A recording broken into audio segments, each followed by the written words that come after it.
Welcome to day 28. And in day 28 today, we're going to cover something that probably is, in my opinion, where most of my memories come from as a kid, and is probably the most effective way to actually really get into the bow hunting mode. And it is called the Art of Roving. The art of hunting without hunting. Roving, stumping, or stump shooting. For who? You. I know that sounds, it's pretty obvious, but it's really for the bow hunter who wants to increase and take all the tools they have and apply it to a hunting process. Okay. So, this can be done any time of the year, in and out of hunting seasons. I'm going to get into that. You're going to hear me repeat a lot of the same things. And those points I'm repeating are important because roving or stumping or stump shooting is really going out in the fields, going out in the woods, picking different targets at different ranges, and actually hunting yourself through those shots. All right. I can't say enough about this. If there's any one thing, if someone asks me, Grant, what is the number one thing you recommend people do to get prepared for bow hunting season and keep sharp all year round? And it would be roving. Now, what is it? Pick any target with safety in mind. So you know what? If you can get just one farmer's field secured to walk around and use that field for targets, random targets, go for it. But remember, safety. You need to know of your backstop, what's beyond your arrow, beyond your target you're shooting at, and you need to have control over that area as well. So remember that. So really is shooting at fields or woods, wherever you hunt from any position.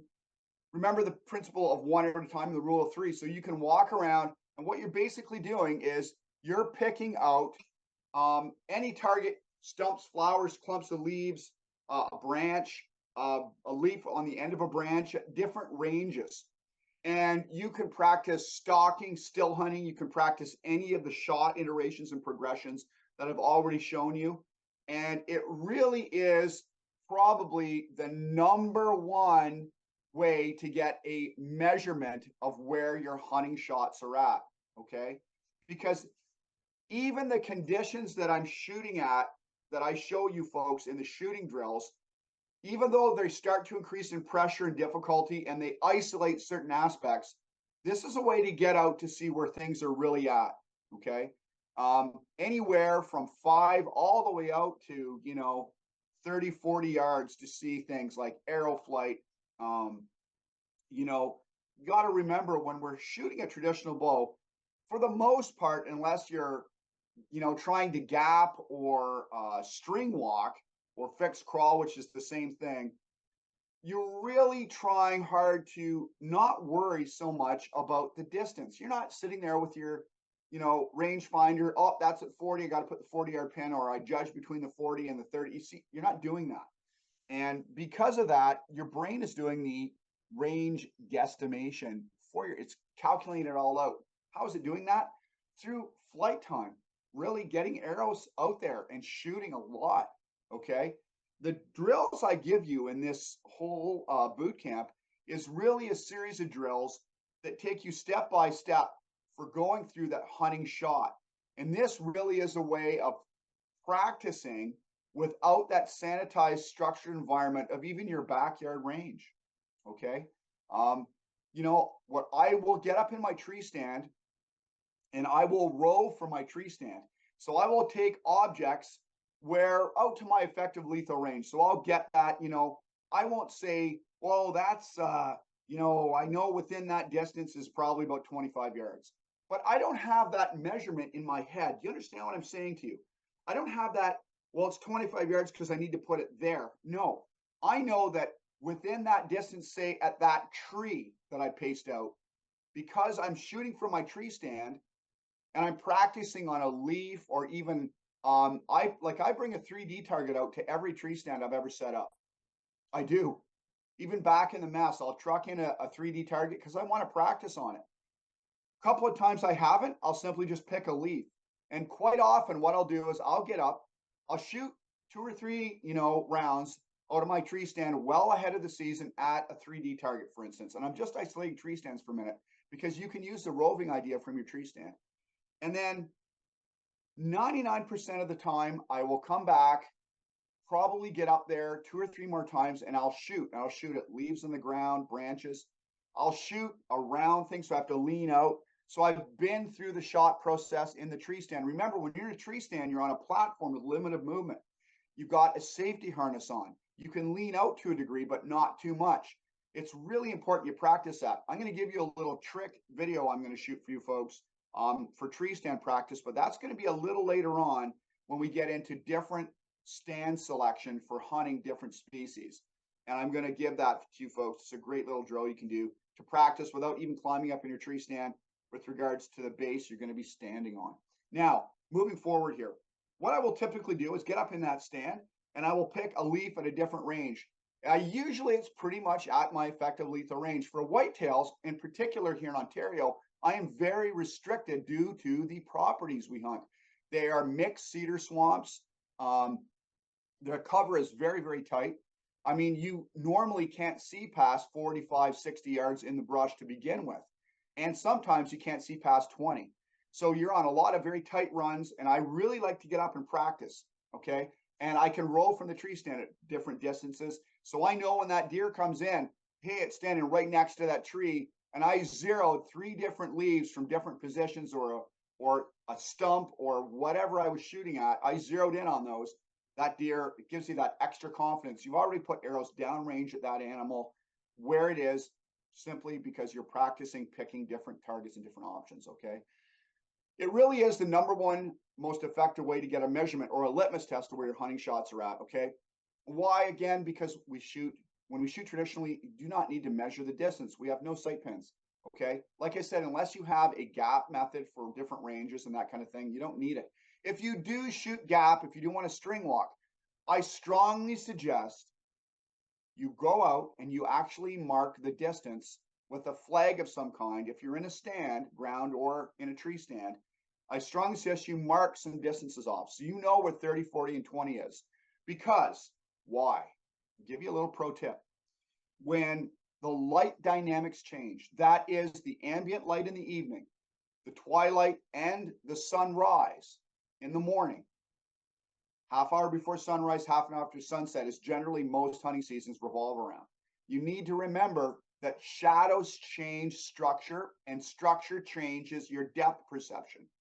It is extremely critical. We're going to get into this in some shooting drills and some shooting applications towards the end of this. I'm going to make it really hard for you folks to understand how that changes your depth perception and your ability to measure things out because of, you know, how much light our eyes bring in, things like that.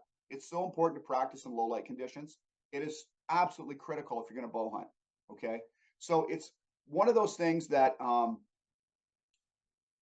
it is really important, you know, to get shooting. And I've said it before, people just don't seem to do it in the conditions you're going to hunt in. Okay. And, you know, if you are shooting gap or shooting in a way where you need to measure some distance, mark those trees off around your stand, flag them somehow so it's inconspicuous, whether you're on the ground or in a stand if you need to, if you're shooting that type of method. So you understand where that is, because you'd be surprised in low light just how short or far away something changes in appearance based on the settings in the environment and habitat in which you're hunting in. It's really important, okay? One of the big things people have a lot of problem with is gauging, for instance, turkeys in a wide open field, right? It's also especially hard if you're shooting. One thing roving really helps with is if you're shooting against something with a background. So if you have a dark background, that animal is superimposed on a darker or lighter background, it changes your structure. That's why we do so much initial shooting at something that isn't a bright spot. So it trains you to focus on something darker, like hair or fur color or feather color, right? So it's not all reds, yellows, and whites all the time, or black on a white right background, because it's not realistic. Okay, it's actually easier for you to hit that. It's a lot harder to get a dark gray or a dark brown spot on a black background. You see what I've done? I'm incorporating that element of different light conditions into your shooting. to make it harder. So you really have to focus on that target. Okay. Now, you will need an area to shoot in. So again, safety, safety, safety, and you will need judo heads or hex splints to prevent arrow loss. Because you're going to be shooting in grass or high grass sometimes. Just going to stop this for a minute, have you check this out. A lot of people are familiar with this. This is a judo head. This is made by Zwicky. They've been copied greatly. There is some really awful cheap ripoffs of these. Okay, so be cautious. The arms break. Their weight isn't the same. This is a light 100 grain one. Remember, make sure when you're getting your judos that you're going to have to try to simulate your arrow weight with your broadhead. Remember, it's for hunting shots. So this light judo 100 grains on the end simulates a 100 grain broadhead, one of my setups. But for my heavier setup, it does not. How do I get around that? Yeah, there's 125 grains. It's about as heavy as they get for the screw ins. So what you do is you're going to go on to website. Three Rivers Archery has them. Custom King Archery has them. A couple others have them. And what you want to do is you want to buy the glue-on judos. They're a lot longer, okay? And what you want to do with those, you can actually get inserts to put in those glue-on judos to make them a screw-in point.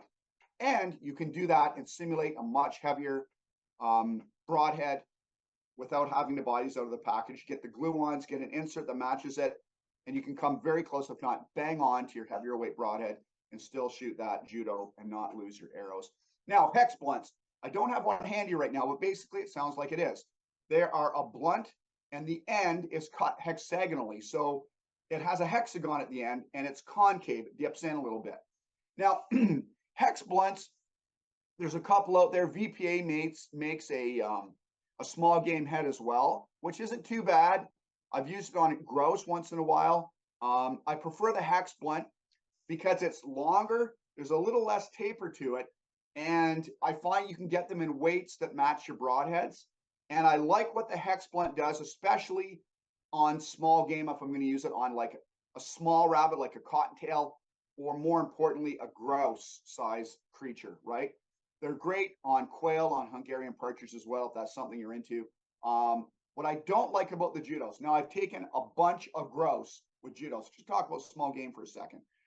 Judos are fantastic for stump shooting. The spring arms catch the grass, and they actually act as a shock absorber when they hit a log or something really dense. So it actually can save your arrows in the long run as well and prevent breakage.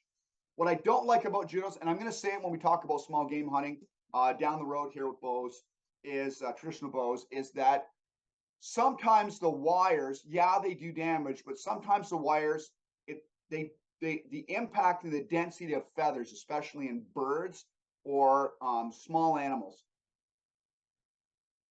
I don't like the fact I've had some take off that were obviously hit hard, but not hard enough to put them down quickly. We need to remember something. You're going to hear me talk about this. I know this is about roving today. An arrow was not meant to be used to kill by blunt force trauma and shock. Can it happen? 100%. Of course it can, especially off of super heavyweight bows. But it was meant to cut. All right. So I've shot a bunch of small game with broadheads, and I've never had one go more than 4 or 5 feet. That includes grouse, pheasants, and rabbit. Okay. I've shot a few that I've had to chase down with judos, and that's why I haven't used a judo to shoot or hunt with anything in the last 15, 20 years. I just haven't. I don't like seeing things suffer. I want to make sure I can kill and have a quick, clean kill, and that's it. The last large European hare I hit with an older Zwicky Delta at about 38, 40 yards after it stopped running. These are European hares here. They call them jackrabbits, really a large European hare here. This is a creature that was, I think it was about 6 pounds dressed out. Think about the size of that, 7 pounds dressed. And that was just probably a 1.5-year-old rabbit, or hare, I should say, not a true rabbit, a hare. And that thing didn't go anywhere. Okay, things like that, use a broadhead. That's just my 2 cents, a little rant there on broadheads. But for roving, you'll need something like a judo. These are absolutely fantastic. match them to your arrow weight. Use my pro tip. If you have a heavier arrow weight, you can't match to the screw-in points for the Judos or the hex blunts. Hex blunts come in a little larger. Ace makes them, Ace Manufacturing. They come in more dynamic and larger weights to match your broadheads. And again, with the Judos, by the glue-on points, get an insert that matches with the Judo point total tip or point weight close to your broadhead to increase that weight if you need to do that. All right. It's a great head. I have put these through, hell and back as a kid. I've hit shooting at certain targets and fields. I've hit stones and rocks with these, and they've held up. They're incredible head. They always have been, and they always will be. But I had to put my 2 cents in about small game. So again, safety, of course, we need to remember, be sure of your backstop and what's beyond, just like anything when you're shooting, okay? Now, I'm going to attach a little video I go on about, of course, about roving, but really, roving is really a matter of your own personal imagination. And a few folks I've gotten into bow hunting, once I get them out, some wheelbow folks or even people that have never shot before, after I do about 8 or 9 shooting iterations with them and progressions, I love to get them set up with some Judos or some hex blunts, and we go out and go on a roving hunt, right? This is the art of hunting without hunting. It really is. And we will actually go, oh, look, there's that leaf there at 25 or 30 yards, maybe, who knows? But it's maybe just outside their range. So I'll have them actually do a stalking drill. How would you get to that animal if it's standing there feeding? If that leaf was an animal, okay, cool. Well, I maybe skirt up over here and sneak up through the fence, through that break, wait a second, take a step out, shot, and take a shot. See what I'm getting at? You can really do that, okay? I used to coach one fellow who he was a former target archer, and he was really nervous around game animals. A lot of target panic starts because people just are not used to being around animals. We'll talk about that a little bit, in my opinion, about what people call the dreaded target panic, all right? And so what we did with this fella is I would take him out and I would walk out behind him and I'd say, stop. See that fallen log over there? There's a rotted part on the left side. So that black bear is facing away from you right now. This is your chance to get closer. So I would actually walk and talk him through these shots and have him use visualization. And as silly as it might sound to some folks, it really worked for him, because he would visualize that in an environment that was outside the target range. It was not a sanitized environment. There was things to get over. He couldn't take a path right to the animal or the target. You see what I'm getting at? It's really important, okay? The cool thing is too, unlike a 3D range, you're not restricted to being at a firing line. You can move, you can shoot, all right? You can knock a second arrow. You can practice a follow-up shot if you need to when you're closer. Right? All of these are great ways of teaching people to hunt without hunting. I do this with my kids constantly when they were growing up. My youngest still does it now. We did it with her just the other day with her shooting, right? Stop. There's a whitetail behind that tree. Where, Dad? Well, it's right there. See that stump? That's a whitetail. Oh, okay. How are you going to get to that without it seeing you for a good shot? It's facing this way right now. It's heads up. It can smell you. Stop. Don't move. All right, the wind's changed a little bit now. Get into the wind. You see what I'm getting at? You can really walk and talk your way through these shots, and it's a great way to stay super sharp for actual hunting situations outside of the seasons, right? The cool thing about, I will say about Judos is you can shoot them into snow too, and they relatively will stay above the snowpack as well, whereas a hex blunt will bury a little bit more. I've used both. I tend not to use the hex blunts in fields much anymore because I've lost a couple. They do bury a little bit. They don't bury like a field point. And I will say right now, I have no idea why they came up with the name field point for field points, right? This is a standard target point. Don't have any kick in here right now, but you probably know what they are. They got that little tiny point, and then there's a little convex, and there's a straight, and they're for shooting into targets. They are about as good for fields as, shooting a shovel off your bow. Those things will bury into the ground as quick as you can blink. Do not use them. Don't use them for stump shooting. They're just the worst thing ever. Keep them on target faces. So yeah, that's my big joke. I always wondered, why do they call these things field points? Well, they're for the field. They're not for hunting. Oh, okay, cool. They should be called, don't shoot them in field points. Anyway, just a little bit of humor there, okay? So yeah, it is really roving is really bound by nothing but your imagination. That's the greatest part of it. Okay. I even do some Hail Mary shots with these just to see where my arrow flight's at, right? Right? To see where things are. I'll take my time, come back, and I'll take a shot 50, 60 yards. Would I ever do that at game? Absolutely not. But it really shows you the limitations and maybe the trajectory of where your arrow is going as well, right? This is really important. Remember, when we're shooting a bow and arrow, right? You're not looking at speed with your traditional bows. You know, like I said, my fastest bows in the, you know, 190s, just a tip over 190, right? 60 plus Damon Howard Hunter. And that thing spits an arrow out, hunting weight arrow, real fast. Okay. It still is not that fast. It has a heavy arrow. It's going to get good penetration. But the farther it gets from us, that more I'm losing that energy I need to drive that broadhead through the target, even though it's still probably going to be lethal. Not enough penetration. Okay. So you are limited with roving, stumping, or stump shooting by nothing but your imagination. I highly encourage you to get out, even if you have a small field. Even a 10-acre patch will do just fine. Make sure you're aware of your target and what's beyond. There's no houses, people, kids, like we talked about before, squirrels, cats, dogs, running around there, and you have absolutely positive control over your environment when you are stump shooting or roving. Like I said, one of the best drills you can do getting kids involved, because you can really get their imaginations going, and then they can take turns. Sometimes when I was a kid, my dad would say, hey, look, shoot at that leaf over there. I'd be like, what leaf? That leaf right there below that. It gives a lot of target reference too, right? It allows you to see your environment in a through bow hunting lens, instead of just like, oh, there's that target out on the sanitized range. Okay. The best bow hunting drill, absolutely bar none, ever. I highly encourage you folks to go out and try it out. Please do so. And I want to hear your feedback. That's really important. So feedback in the app, in the Facebook group, and I look forward to hearing about your experiences with roving. All right, look for a video to back this up, and I will see you on day 29. And as always, walk the path of the ethical predator.